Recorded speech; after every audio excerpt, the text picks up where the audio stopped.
Assalamualaikum warahmatullahi wabarakatuh. Perkenalkan, saya Zahratul Azizah, dosen tetap pada program studi pendidikan non-formal Fakultas Ilmu Pendidikan Universitas Negeri Padang.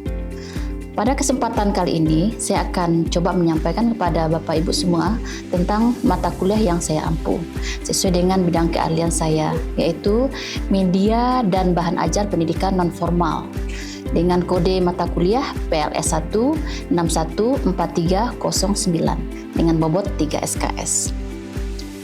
Mata kuliah ini dirancang untuk memberikan mahasiswa pemahaman dan keterampilan dalam merancang, mengembangkan bahan ajar dan media yang efektif dalam konteks pendidikan non-formal. Mahasiswa akan mempelajari berbagai jenis media pembelajaran, prinsip dasar pembuatan bahan ajar, serta menyesuaikan dengan media dengan karakteristik peserta didik di pendidikan non-formal. Selain itu, mata kuliah ini menekankan pada pengembangan bahan ajar yang sesuai dengan kebutuhan masyarakat dan kearifan lokal, serta penerapan teknologi dalam proses pembelajaran. Mata kuliah media dan bahan ajar PNF ini terdiri dari 16 kali pertemuan yang terbagi atas teori dan praktek. Dalam arti 7 pertemuan pertama itu membahas tentang teori, mempelajari tentang teori dasar media dan bahan ajar dalam pendidikan non-formal, di mana topik yang dibahas itu mencakup jenis media, prinsip penggunaan, desain, dan evaluasi media pembelajaran. Nah, kemudian selanjutnya mahasiswa akan ujian tengah semester untuk menilai atau mengevaluasi tentang pemahaman tentang teori yang sudah dipelajari. Selanjutnya, 7 pertemuan selanjutnya adalah praktik merancang media dan bahan ajar PNF, di mana di sini mahasiswa melakukan praktek dengan pendekatan project based learning. Mereka merancang media dan bahan ajar untuk pendidikan non-formal dalam kelompok, mulai dari analisis kebutuhan peserta didik hingga evaluasi efektif media yang dibuat. Dan terakhir, mereka akan melakukan ujian akhir semester. Nanti terakhir mereka dengan adanya perkuliahan ini diharapkan mendapat adanya luaran dalam perkuliahan berupa bahan ajar yang mereka buat. Selanjutnya, CPL dan CPMK. Dalam mata kuliah ini, capaian pembelajaran lulusan ini dibebankan dalam mata kuliah ini terdiri dari CPL 1, CPL 2, CPL 3, CPL 4, dan CPL 6. Dan ini tertuang dalam capaian pembelajaran program studi pendidikan non-formal. Selanjutnya, capaian pembelajaran mata kuliah CPMK, di mana diharapkan dengan mata kuliah ini, mahasiswa mampu merancang, membuat, dan menggunakan atau memperagakan media dan bahan ajar dalam berbagai kegiatan pembelajaran pendidikan non-formal. Dalam proses pembelajaran, saya akan fokus kepada 3 komponen utama yang kita sebut dengan DIA.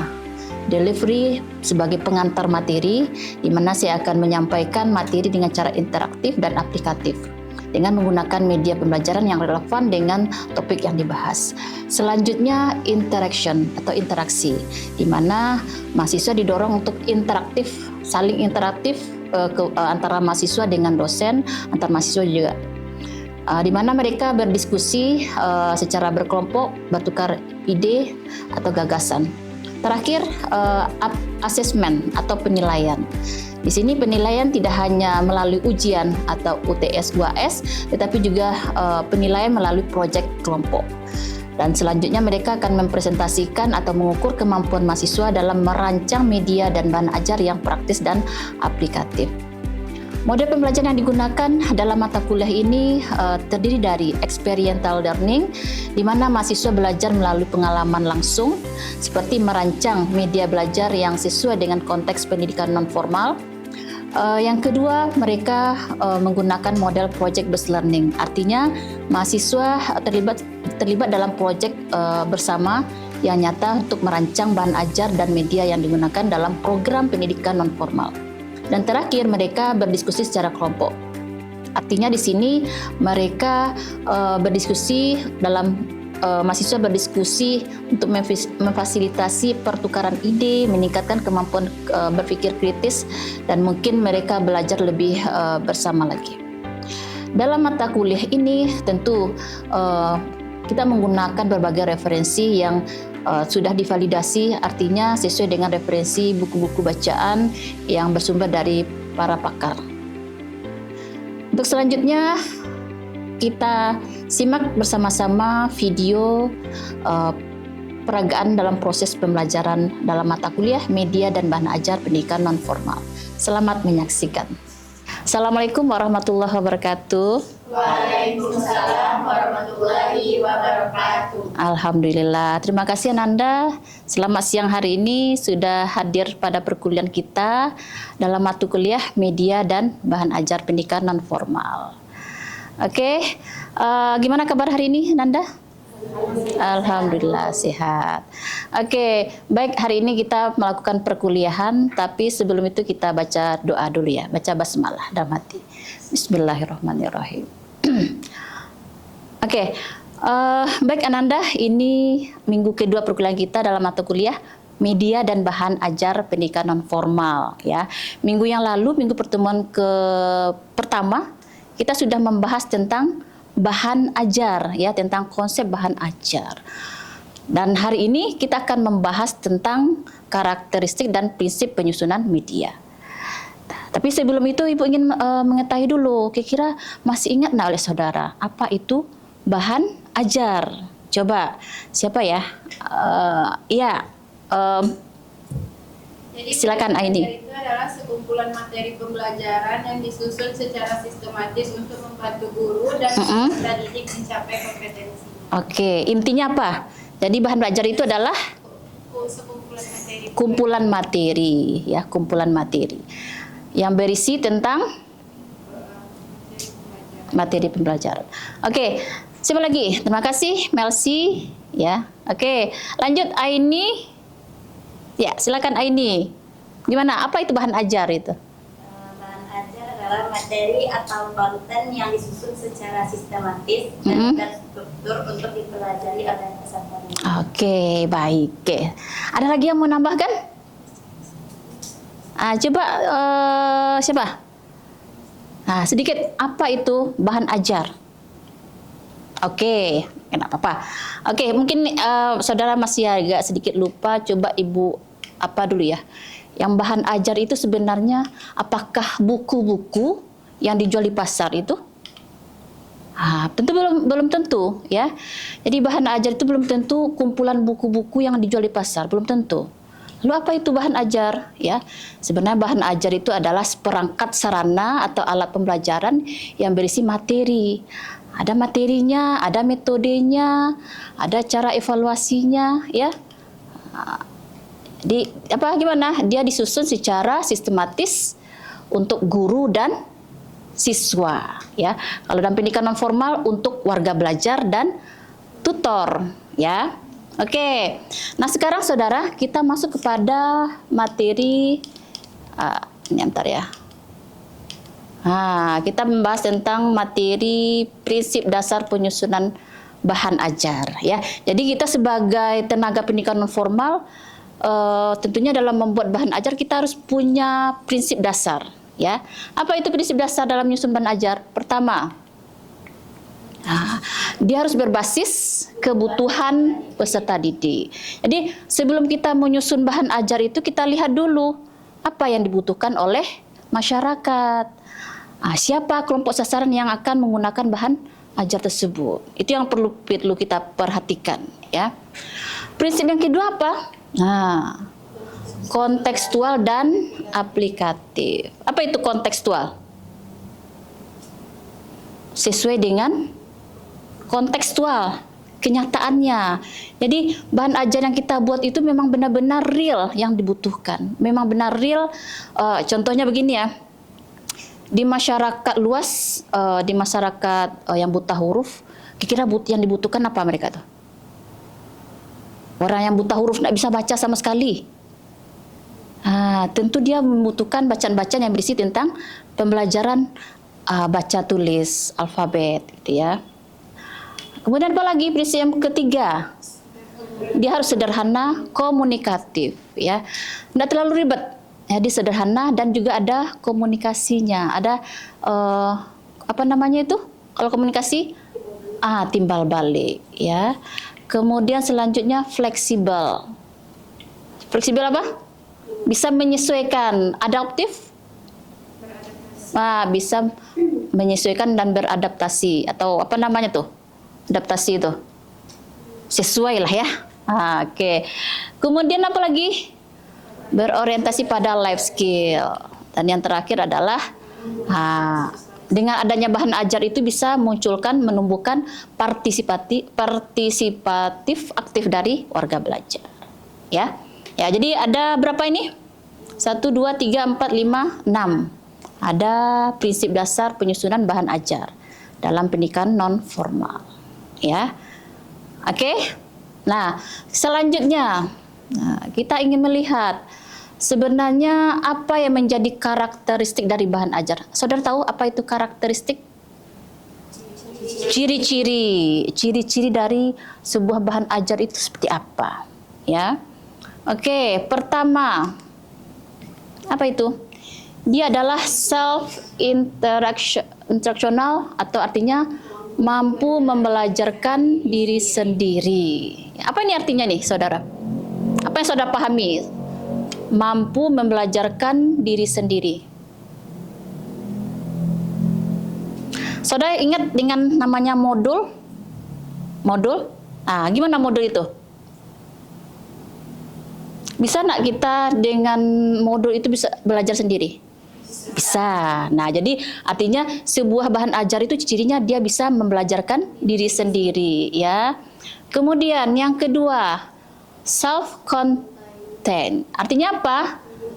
Dalam satu bahan ajar itu ada memuat bagian-bagian, ya, seluruh bagian dalam buku secara utuh.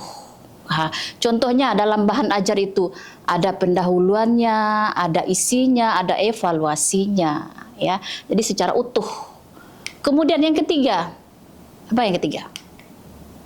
Dia stand alone. Apa artinya stand alone tuh? Berdiri sendiri. Ibarat kita sebagai manusia, kita ya memang kita manusia sosial ya, kita butuh orang lain. Tapi artinya kita bisa bersendiri, tidak tergantung dengan orang lain. Artinya bagaimana? Bahan ajar itu bisa dia berdiri sendiri, tanpa yang lain juga dia bisa kita gunakan. Ya, stand alone. Kemudian yang keempat, adaptif. Gimana adaptif ini? Dia memiliki daya adaptif, menyesuaikan dengan teknologi. Artinya apa? Di saat kita menyusun sebuah bahan ajar, ya, kita tentu harus kita sesuaikan dengan teknologi yang ada sekarang, ya. Jangan sampai perkembangan teknologi tidak kita ikuti, ya. Masih jadul juga bahan ajar yang kita gunakan. Nah, jangan sampai seperti itu. Jadi, artinya sebuah bahan ajar itu akan mengikuti proses perkembangan teknologi, ya. Kemudian apa lagi? Dia adalah user friendly. Apa itu user friendly? Friendly itu bersahabat, ya. Dia membantu dan bersahabat. Gimana maksudnya sini? Kita punya bahan ajar. Kenapa ada bahan ajar ini? Dia akan membantu kita. Misalnya sebagai guru, bahan ajarnya gimana? Bahan ajarnya akan membantu kita untuk memahami, kalau untuk siswa memahami, kalau untuk guru sebagai pedoman, ya, pedoman guru untuk menjelaskan apa yang akan disampaikan kepada siswa, ya. Nah, gitu. Jadi ada 5 karakteristik dari bahan ajar menurut Widodo dan Jasmadi, ya. Oke, kira-kira paham saudara semuanya? Paham, ya. Oke, mungkin untuk selanjutnya, ya, Ibu ingin melihat apa yang sudah saudara pahami dengan kajian kita hari ini tentang karakteristik dari bahan ajar, dan juga terkait dengan satu lagi prinsip penyusunan dari bahan ajar pendidikan non formal, ya. Oke, selanjutnya Ibu akan coba mengevaluasi pada saudara, ya. Evaluasinya dengan cara kuisis, ya. Oke, silakan standby-kan apanya dulu, handphonenya. Oke, baik Ananda semuanya. Jadi hari ini kita akan coba menilai seberapa jauh kemampuan saudara untuk mengingat materi yang sudah diberikan tadi ya. Ibu akan berikan semacam kuisis kepada saudara ya terkait dengan materi yang kita pelajari hari ini. Nah, jadi saudara semuanya siapkan alat komunikasi handphone ya. Silakan buka aplikasi Quizizz ya. Setelah itu nanti saudara klik barcode yang tertera di sini dan nanti silakan nanti berjoin. Baik saudara semuanya sudah ready? Oke, sudah masuk dalam Quizizz ya. Oke, kita mulai dulu ya. Oke, Ibu start dulu. Ya.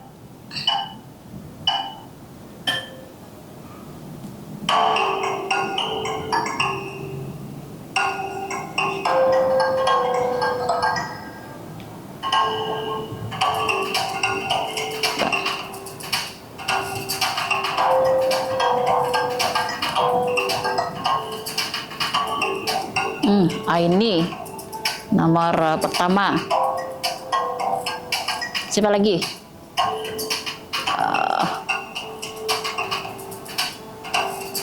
Messi naik. Ini lagi.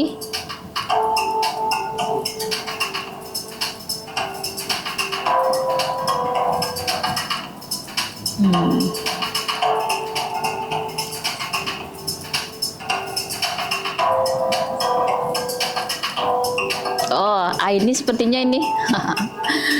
Ya, ini antara ini dengan Widi nih berkejaran.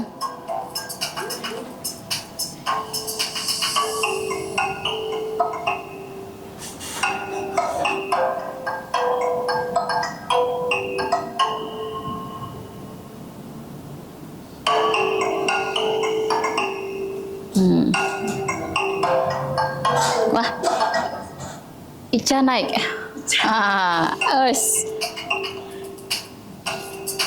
Ica yang nomor 1. Ini nomor 2. Siapa lagi yang naik ke atas?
Oke, selesai semuanya?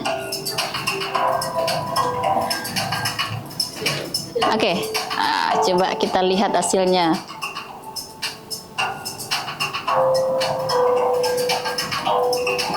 Tapi masih ada 80% ya.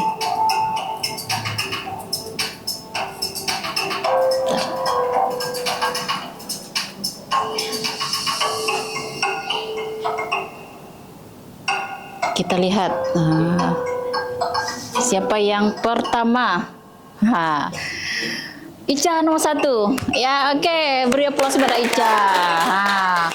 Yang kedua Aini, yang ketiga Widi, Melsi, Audia, Rezi dan Aini. Ya, oke, baik semuanya. Nah, jadi oke, kita close dulu ya, kita akhiri dulu. Ya. Oke, baik saudara semuanya. Oke, seru kita hari ini ya, perkuliahannya ada kuisisnya ya. Baik, untuk selanjutnya kita akan minggu depan ya, kita akan coba untuk melakukan pembelajaran dengan topik yang berbeda. Nah, tetapi dalam hal ini sebelum perkuliahan kita minggu depan, silakan nanti saudara buat mind mapping ya. Jadi artinya sebelum perkuliahan kita mulai, saudara sudah pahami materinya dengan cara apa? Membuat mind mapping dan ringkasan untuk minggu depan. Jangan lupa untuk membuat tugasnya di Smile UNP AC ID ya. Baik, barangkali kita cukupkan hari ini pertemuan di minggu kedua. Barangkali kalau saudara masih terus masih ada yang belum paham, silakan dipelajari kembali melalui buku bacaan ya. Baik, terima kasih atas perhatian saudara semuanya. Alhamdulillahirabbil alamin ya. Kita tutup dengan baca alhamdulillah amin. Assalamualaikum warahmatullahi wabarakatuh. Waalaikumsalam warahmatullahi wabarakatuh. Oke, terima kasih.